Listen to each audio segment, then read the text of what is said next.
বন্ধ করে এরকম দেখেন ইট পাথর রেখে মানুষের চলাচলের কষ্ট, মানুষের ফুটপাতে হেঁটে যাবে কেমনে দেখেন, এদিকে যাওয়ার মতো কোনো রাস্তা নাই।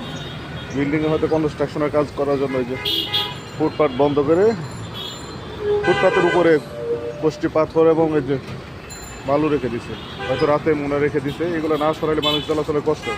মুরব্বী এটার জন্য কষ্ট হইতেছে না যাতায়াত করার জন্য? হ্যাঁ দেখেন তো অবস্থা। বড় ভাই আসসালামু আলাইকুম। এগুলোর এখন মানুষের চলাচলে অসুবিধা হচ্ছে না?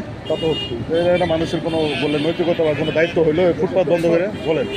কখন রাতের অন্ধকারে রাইখে ফেলাইতে হয়ে গেছে, এখন একটু পরে মানুষ রাস্তাতে হাঁটবে এমনি জ্যাম লেগে যায় এই অবস্থাটা। আচ্ছা ঠিক আছে, আমরা দেখি। এখানে অবশ্য বন্ধ মার্কেট, কার সাথে কথা বলার মতো কেউ নাই।